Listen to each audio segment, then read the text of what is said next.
जी।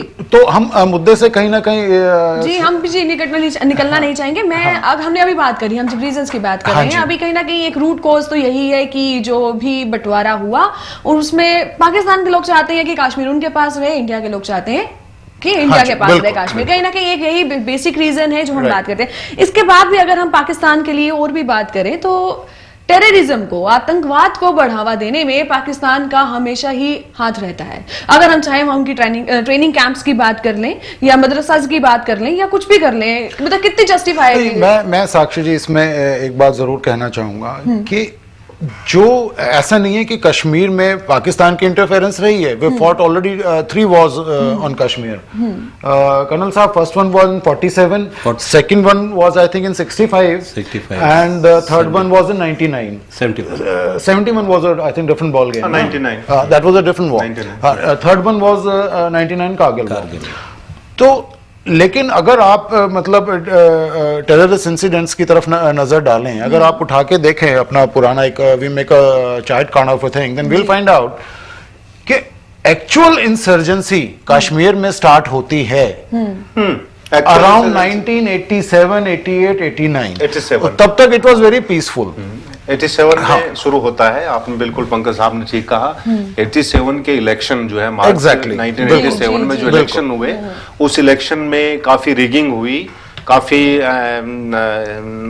धांधली हुई उसमें। और उस इलेक्शन के बाद में पर्टिकुलरली जो हिजब मुजाहिदीन जो ऑर्गेनाइजेशन जो पाकिस्तान में सैयद सलाउद्दीन जो है, जी हाँ, ये himself was fighting election in Kashmir. ये कश्मीर में चुनाव लड़ रहे थे श्रीनगर से, और उस रिगिंग में ये हार गए। और हारने के बाद में इन्होंने जो है वहां, लेकिन उससे पहले अगर हम देखें तो एक्चुअली आतंकवाद जो पाकिस्तान में, जैसे आपने कहा, आतंकवाद की नींव जो है वो 1980 के दशक के शुरू में ही जो है रखी गई थी। खास तौर से ये आतंकवाद की जो कहानी है पाकिस्तान में, वो शुरू होती है रशिया के अफगानिस्तान में इंटरवेंशन से, क्योंकि अफगानिस्तान जो है वो कहीं ना कहीं इससे जुड़ा हुआ है। और इस क्षेत्र की जो पॉलिटिक्स है, जो जियोपॉलिटिकल रीजन्स जो रहे हैं 1980 के दशक के शुरू के, वो जियोपॉलिटिकल रीजन्स भी यहाँ आतंकवाद को पनपने में मेजर उनका रोल रहा है। क्योंकि उस समय 1979 में जब रशिया ने अफगानिस्तान में हस्तक्षेप किया, सैनिक हस्तक्षेप किया, तो रशिया के प्रभाव को रोकने के लिए अमेरिका आगे आया और अमेरिका ने पाकिस्तान को एक फ्रंटलाइन स्टेट बनाया। और उस समय अमेरिका ने अफगानिस्तान से लड़ने के लिए जो है पाकिस्तान को जो मदद देनी शुरू की। और उसमें अमेरिका ने एक नेचुरली रशिया को रोकने के लिए, इसमें मैं थोड़ा सा अपना एक इनपुट देना चाहूँगा कि आपने बिल्कुल ठीक कहा जो घटनाक्रम आपने अभी बताया, लेकिन कश्मीर की प्रॉब्लम मतलब, क्योंकि अफगानिस्तान को अगर आप लो एज पर से, that country has historically never ever settled down. अगर आप 19th सेंचुरी 18th सेंचुरी में भी देखें, ब्रिटिशर्स ने वहां पे they tried for almost 80-90 years to gain control, but they could not. Nobody is in fact ever'd control Afghanistan. उसके बाद 1979 में ये जैसे प्रोफेसर साहब कह रहे हैं, अफगानिस्तान को कोई अभी तक जो है कंट्रोल नहीं कर पाया। नहीं, बिकॉज आप कंट्री की टोपोग्राफी देखें, आप उनका सोशल सेटअप देखें, the whole country is a tribal belt, big huge tribal belt, mountainous country, very मतलब जगह पे जाना, इंफ्रास्ट्रक्चर है नहीं, it is so inaccessible। जी बिल्कुल, फिर से वही लग रहा है कि मुद्दे से थोड़ा सा हट रहे हैं। आपने बताया, मैं जो अगर हम डेमोग्राफी देखें तो कश्मीर में और जम्मू साइड में जो है 80% मुस्लिम है, 17% हिंदू है और 3% जो है आप बुद्धिस्ट लगा लो या जो अदर्स। परंतु अगर आप जहां पर जो वैली में जहां पर ये जो टेररिज्म और पहले मिलिटेंसी शुरू हुई, उसका मेन कारण था कि पूरी की पूरी गवर्नमेंट में जितनी भी अगर आप लेजिस्लेशन उतार लो तो 95 से 98% जो है मुस्लिम की पावर थी। उस टाइम पे जो है पाकिस्तान जो है जम्मू और कश्मीर को अपना हब बनाना चाहता था, ताकि जो शिंक्यांग प्रोविंसेस जो चाइना में है उसके साथ जो है लिंक हो सके, और मुस्लिम पार बनने के लिए पाकिस्तान को जो है जम्मू कश्मीर को अपने साथ मिलाना बहुत जरूरी था जी। और सबसे आसान काम, क्योंकि हाँ यही है कर्नल साहब, मैं इंटरप्ट करना चाहूंगा, शायद यही है कि रीजन है कि मतलब in spite of all the agreements after the cease fire of 1947 war in 48 which happened, cease fire happened in 48, they still stayed in a large parts of Kashmir, Pakistanis. And I think जो आप कह रहे हैं उसी बात को corroborate करते हुए मैं कहूंगा कि काराकोरम हाईवे जो है, which has now become a lifeline to sustain Pakistan with aid coming from China. Definitely So, I mean, और अगर वो strategically, militarily, they would never ever want to give it up. हाँ नहीं, वो तो है, वो तो छोटा, हमारे लिए तो अभी छोटा भाई है। जैसे हम चाइना को बिग ब्रदर बोलते हैं, तो ये हमारा छोटा भाई। दूसरा वो है कि अगर आप वैली में देखें तो उस टाइम पर जब नेहरू के साथ जो है शेख अब्दुल्ला की वो हुई थी, इसीलिए जो है हमारे को जब सीज फायर करने के लिए बोला गया था, नहीं तो पूरा का पूरा कश्मीर हम अपने साथ इंडेक्स कर लेते हैं। और नहीं, दैट इज वन कॉज ना। और उसी टाइम पर जब ये आर्टिकल 370 लगा दिया गया था, तो उसके बाद जितने भी हिंदू माइग्रेंट्स आए उनको जो है जेएंडके में कोई स्टेटस नहीं मिला, जो कि अभी तक उनको कोई स्टेटस में नहीं मिला। अगर ये आर्टिकल 370 तो अलग से डिबेट है, वो मैं उसको टच नहीं करूंगा, परंतु अपना जो है मुस्लिम कंट्रीज में पाकिस्तान के जितने भी हुक्मरान हुए हैं वो अपने आप को जो है पढ़े लिखे साक्षर बोलते हैं।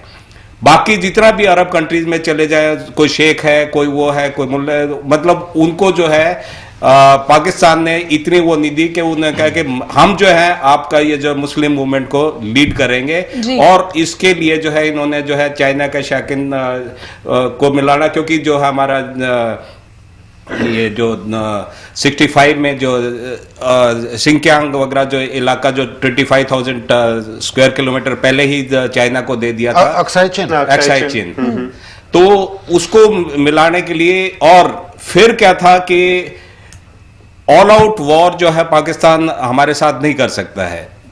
अभी अगर प्रेजेंट सिचुएशन देखें तो एक मिलिटेंट अभी प्रेजेंट सर मैं सिर्फ इसमें एक बात जरूर कहना चाहूंगा, ठीक है ऑल आउट वॉर इंडिया से नहीं कर सकता, लेकिन फिर भी पाकिस्तान के साथ हमारे close to let's say 3.5 all out Wars हुए, ठीक है, बिकॉज कारगिल वॉर में ऑल आउट नहीं मानता, ठीक है पंकज साहब, हम लेकिन इसमें हम बाद में आएंगे। फिर भी हमने गेन क्या किया उन वॉर्स से? नथिंग जी, हमने कुछ भी हासिल हमें कुछ नहीं हुआ बेसिकली। तो मेरा सिर्फ साक्षी जी इसमें कहने का मतलब ये था कि एक्चुअल जो रूट कॉज थी वो वी ऑल नो, ठीक है, लेकिन जो एक बढ़ावा मिला टेररिज्म को, वो बढ़ावा मिलता है 1987 के इलेक्शंस के बाद। जो अपने फारूक अब्दुल्ला साहब थे, उन्होंने इलेक्शंस रिग करे, रिजल्ट्स उनके फेवर में गया।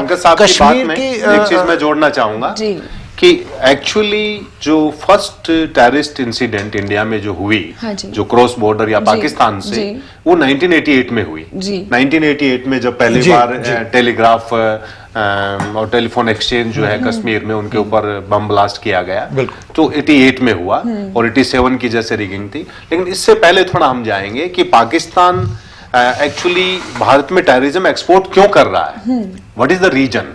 तो जैसे हमने एक तो पार्टीशन का लिया कि पार्टीशन के टाइम में ये पाकिस्तान का एक ऑब्सेशन था कि कश्मीर जो है मुस्लिम, यानी पाकिस्तान टू नेशंस थ्योरी में विश्वास करता था।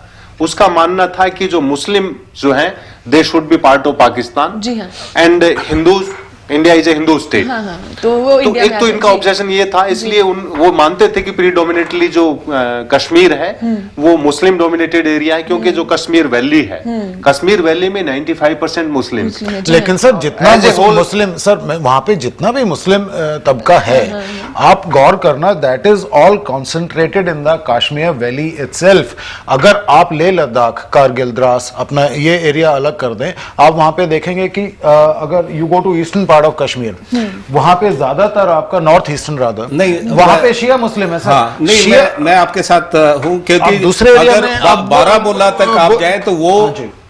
मुस्लिम्स है। उसके आगे अगर हम कुपवाड़ा या तंगधार या जिसको करना बोलते हैं, वहां पे जितना भी पॉपुलेशन है वो गुज्जर्स और ये अपना बकरवाल से हाँ जी।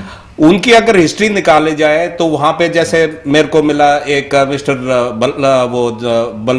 बल्हारा मीरचंद, वो जो एमएलसी था शेख अब्दुल्ला की गवर्नमेंट में, वो कहता है जी हम तो है हरियाणा से जो माइग्रेट करके आए हैं। तो अगर उनकी रूट वो देखा जाए तो वो हिंदू थे, परंतु जिस टाइम पे जो है कन्वर्शन शुरू हुई तो उन्होंने अपना जो है अभी भी वो राम रहीम ऐसे ऐसे नाम है वहां पे। नहीं, वो आप ठीक बिल्कुल। कर रहे हैं। इसीलिए जी, मैं आप सभी को यहाँ पे एक बार मैं आपको इंटरप्ट करना चाहूंगी। हमने रीजंस की बात की है, हम थोड़ा सा आगे बढ़ाना चाहूंगी डिबेट को। मैंने अभी एक सवाल बीच में पूछा था कि हम पाकिस्तान से जब भी आतंकवाद की बात करते हैं, मुद्दों की बात करते हैं, तो पाकिस्तान के स्पॉन्सर जो है आतंकवाद, उसमें ट्रेनिंग कैंप्स हैं। ट्रेनिंग कैंप्स की बात आती है, यानी जो बढ़ावा मिल रहा है आतंकवाद को, मदरसास की बात करते हैं, ट्रेनिंग कैंप्स की बात करते हैं, या उसकी इंटेलिजेंस एजेंसीज है, उनका भी पूरा का पूरा हाथ दिया जाता है। नहीं साक्षी जी, ट्रेनिंग कैंप्स के ऊपर मैं I'll give you a little input. I've got नहीं, some facts and इसमें figures. जैसे पंकज जी ने बताया, What really इसमें happened मैं was जी, एक मिनट। they are around मतलब जो बोलते हैं, बाकी कर्नल साहब knows better. I mean he's been the inside man kind of guy, so he knows everything. So मेरा कहने का मतलब है, अकेले अगर हम पीओके में देखें, पाक ऑक्यूपाइड कश्मीर में कहा जाता है कि 49 तक मतलब कैंप्स ऑपरेशनल रहे हैं at a given period of time. अगर आप बाकी अभी भी at present भी ऑपरेशनल। हाँ, नहीं मतलब the numbers could very, but अच्छा अगर आप बाकी पाकिस्तान में देखें जो गिनती बताई गई है तकरीबन 37। जी। और यहां तक जब तक 2001 में बुश सीनियर एडमिनिस्ट्रेशन ने अपना फोर्सेस भेजी थी अफगानिस्तान में, तब तक ये आईएसआई और पाकिस्तान मिलिट्री एस्टेब्लिशमेंट अफगानिस्तान तक में टेररिस्ट कैंप चला रहा था। भारत ने प्रमाण दिए इस बात के, बार बार प्रमाण दिए हैं। प्रमाण है सर, मिलिट्री कैंप्स देखो, पाकिस्तान लोग हैं, उन्होंने भी माना है, साक्षी जी, उनके पॉलिटिशियंस ने भी माना है कि हमारे यहाँ पे है। हाँ, देखिए ना, यासीन मलिक JKLF के सरगना जो he was one of the first guys जिसने वायलेंट स्ट्रगल स्टार्ट की इंडिपेंडेंस के लिए, बाद में ही रिनाउंस द, लेकिन उन्होंने खुद कहते हैं कि हमारे JKLF के ही अराउंड 3000 कार्डर्स ने पाकिस्तानी कैंप्स में ट्रेनिंग ली है। आसिफ अली जरदारी जी की मैं बात करूंगा। आसिफ अली जरदारी जी ने नवंबर 2010 में खुद बोला है कि these camps have been established, nurtured and I mean taken so well care of by different Pakistani establishments from time to time, directly और indirectly, for short term tactical gains and objectives. जी हाँ।